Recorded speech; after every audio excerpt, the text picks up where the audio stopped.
Are you not sure what you need to put in your risk register? Are you not sure you're even capturing the right data?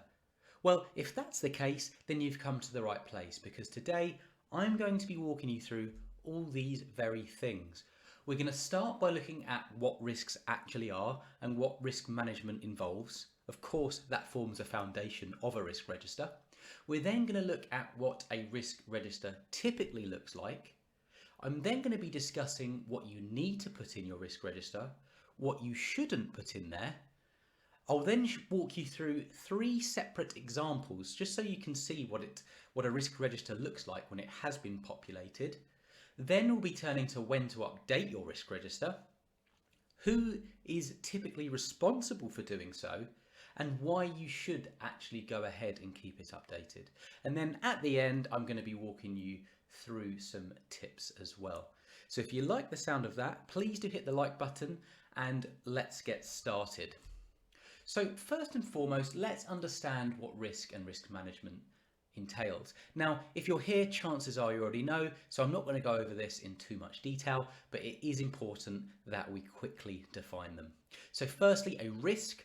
Well, a risk is any uncertainty that if it were to occur, it would have an impact on a project, program, or an organization. Risk can affect anything. So this could be people, processes, technology, and resources, among others. Now, risk management, therefore, is the process that allows individual risk events and overall risk to be understood and managed proactively, optimizing success by minimizing threats and maximizing opportunities and outcomes. Now, I've used a definition from the APM body of knowledge, which is a widely recognized project management methodology. So let's have a look at a risk register. Now, as you can see here, this is a risk register that I've personally pulled together. It is available for download. So if you did want to go ahead and get a copy of that, then I'll leave a link in the description down below. But let's just quickly walk you through what a risk register is, and then let's go through some of these individual columns. So it's essentially a file or repository, and it's often created in Excel or another project management software or tool. So it could be something like Asana, it could be Monday.com, it could be Smartsheet, you get the idea. Now, it's usually comprised of columns and rows and consists of particular headings that enable particular data capture. It is essentially a document and record an audit trail too. It's sometimes referred to as a risk register log, and the idea is that you can add and track potential risks related to a particular project. And it also includes key pieces of information about the priority of the risks and also the likelihood of them happening. So as you can see here at the top, I've added an area where you can enter the project name. So it's important to note that every project should have a risk register. I've put created by because a risk register could be created by various different individuals, the project managers themselves, or it could even be risk professionals that are brought in by an organisation to manage risks on their behalf. I've also put a date created in here just so that you can see when the risk register went live, and it kind of ties into that audit trail purpose. I've got a scale here, so we've got a scale from 1 meaning low and 5 meaning high, and that's often associated with the impact level and the probability level and a priority level in order to calculate the kind of severity, and it gives you the ability to understand when you should be working on, when each risk, to assess when each risk should be, worked on, viewed, the importance of them, and you can cut to the chase and make sure that you focus on all the risks, the high important risks first. On the right hand side, we've got a scale here, and that essentially, if you're looking at a probability and impact, you essentially times them together. So on our scale here, 1 being low and 5 being high, say a risk had a high chance of happening, that would be 5 on the probability scale, and a high impact 5 on that scale too. 5 by 5 is 25. You can see red here, so 25, that would be a risk that really needs a lot of attention. On the other end of the scale, a 1 to 1 would be a risk that really isn't probably worth looking at the moment, or at least definitely not in expense of some of the others. So if I look at the columns here and just quickly walk you through, I won't go into too much detail, but I'll just talk about the importance of them. The risk ID is there to basically ensure that every risk can be referenced. The ID could be anything from a number. I've put here risk 1, risk 2. It could be something like a #1. It could be R1. You get the idea. All it's doing is giving individuals and stakeholders the ability to reference them. So it's often a code. The risk name will be a short overview of what the risk entails. The description is often text-based and can be up from 50 words to 250 words in some cases, and it just gives an overview of what the risk is all about. Impact level we've already kind of discussed. That is usually given as a number from 1 to 5, though in some organisations the scale can be 1 to 10. You get the idea. Probability, very much the same thing, another numerical scale from 1 to 5 or 1 to 10. Priority would then be the calculation of the impact and the probability times together. I mentioned earlier priority, sometimes that can be 1 to 5 too, but usually the priority is based on the impact and the probability, an amalgamation of the two. I might have mentioned that incorrectly earlier, so just bear that in mind. Status would be whether the risk is kind of being actively worked on, it's closed, it just gives an overview of where the risk currently is. Mitigation notes would be anything that is being done against the risk, so it could be that it's been flagged to a particular team. Owner would be who's responsible for that mitigation or who's working on the risk actively. The date identified, as the name suggests, will just be when the risk has been logged, so that would be when it's been added here, or it could also be when it was first discovered. Date closed would be when the mitigation has been kind of implemented, or a control which is there for preventing the risk, or at least I should say minimizing its impact. So what should you put in your risk register? Well, you should enter any perceived risk that could arise during a project, no matter how likely or how impactful it could be. Risks should be added if there's any uncertainty that could impact either the project budget, the scope, the timelines, objectives, or the end deliverables. Any uncertainties pertaining to operations, budget I've already touched upon there, or the schedule, technology, information, security, or product quality even should be added. So what not to put in there? At the top here I've put irrelevant or perceived risks. So a risk register should only include the most important risks. You don't want to water it down with too many. This isn't something that you need to constantly add really kind of irrelevant or very unimpactful risks to. You don't want to put risks in that are being managed or even captured elsewhere. So it could be another team's working on that risk or was aware of it, or it could be that the organisation, it could be being managed much higher up the organisation, or it could be covered by another process.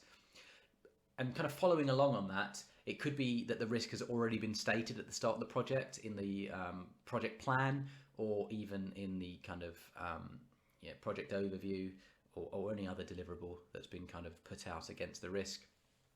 Now, one other thing is issues. So often issues are captured in a separate document, usually looks very similar, or repository, often looks very similar, but it's usually titled as an issue register.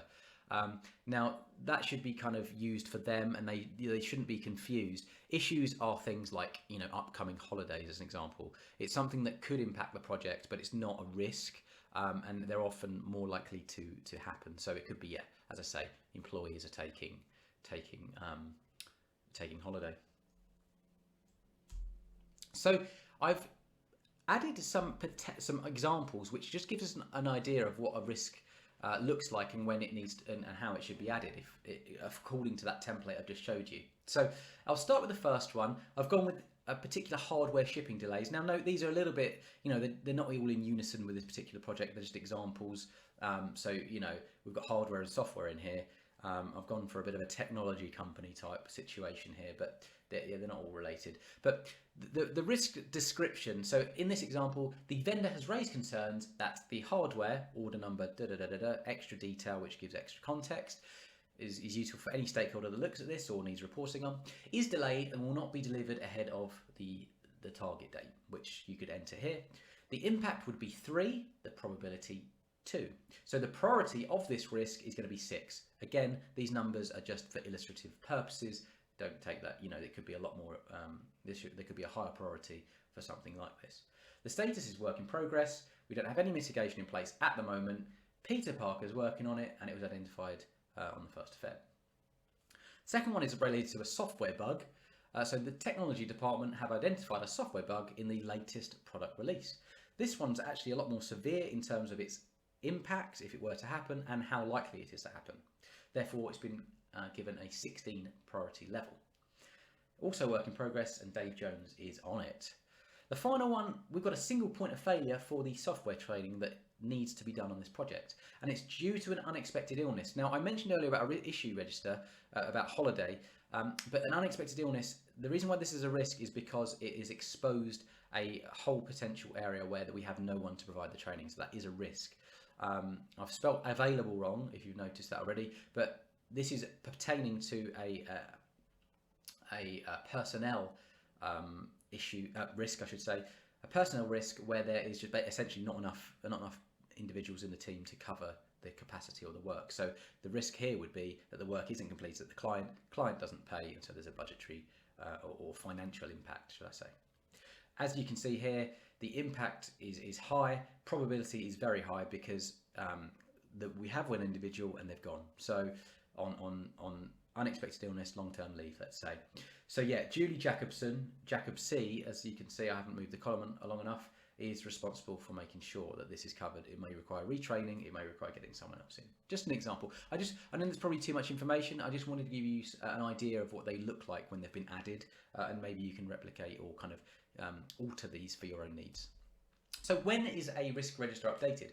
Well, a risk register should be used as a living, a breathing document or artifact. In other words, it should be readily available and be used as and when required for every project.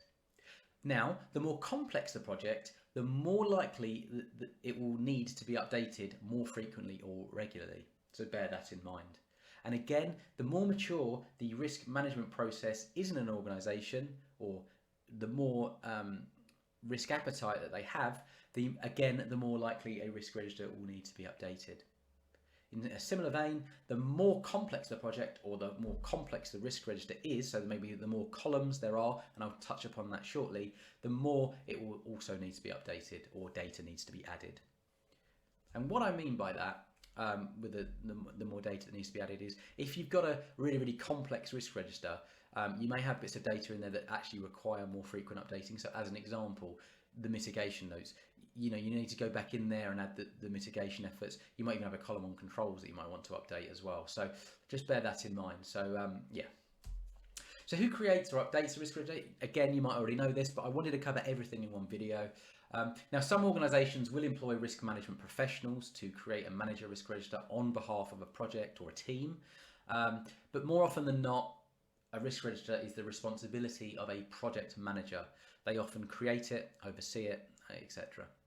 In other contexts, some organisations will have a PMO.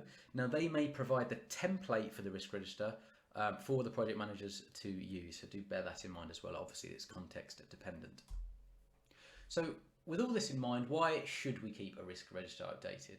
Well, by identifying risks early, you can help implement risk mitigation and controls, so you can hopefully limit either the impact or probability or both. You could potentially secure funding from your organisation to help mitigate or put controls in place against these project risks. So it could actually help ensure that your project is likely to be more successful. It enables you to have an audit trail and provide greater visibility to senior stakeholders who may ask you questions about it or want to see things. They are also enable, in a similar vein, the ability to have greater control and project governance. So it will help to ensure that your project completes on time, on budget, and meets its original objectives. So just a few other couple of tips before we finish here today. Not all risk registers, and I've touched upon some of these already, there's been a kind of theme that's been running throughout, but not all risk registers look the same or will contain the same data. So I've shown you an example that I use, but some look very, very different, and that's not a problem. But just do bear in mind that it is somewhat project or organizational dependent. They often will include common fields. So as an example, impact, probability, you'll find them in pretty much every risk register, but the other fields perhaps maybe not be in there. So don't worry if you're using a slightly different template than another team or organization. Yeah, just bear that in mind. You do want the common columns if you are implementing a risk register. And if you search online, obviously you've got my template if you decide to buy it or you want to recreate it from the slide I showed you earlier. But if you go online and search for risk register templates, you'll often find some commonality between them. One thing I would kind of mention here is that simple risk registers are much easier to maintain and are more likely to be updated. So kind of view it as less is more. You don't want to have to add loads of data each time. A lot of that data ends up being redundant and it's just a waste of everybody's time. So yeah, I'd say definitely less is more. Updating risk registers and adding risks is best practice. So it's something that you ideally want to be doing and you want to have it available for use when it is needed. You don't want to be kind of responsive. You have all these risks come in and you've got nowhere to document it. So you kind of want to create a risk register at the start of the project and then you can kind of use it as and when needed. Even if you never touch it or, even if it's a very, very small project that only has one risk, it's worth kind of implementing from the outset. Now, one thing I've put here is kind of my personal experience. If you work in a large organization or you've got other teams who may be creating their own risk registers, it's kind of worth networking or kind of seeing what's out there. You may not need to kind of recreate the wheel. It could be that other teams already have a risk register that you could use. You want to ensure it's consistent with organizational templates or best practices. It's very, very useful. That way, if you kind of have to send your risk register up the chain, then it's kind of compliant with other templates and they can all be amalgamated into one larger risk register. So yeah, if you've got loads of project risk registers, make sure they're all using the same template. And then if you had a program risk register, you could literally kind of feed them all in. It will save you a lot of time down the line. So I hope this video was useful. If it was, please do hit the like button. That tells me I should continue making videos like this. And if you haven't already, please do subscribe to my channel.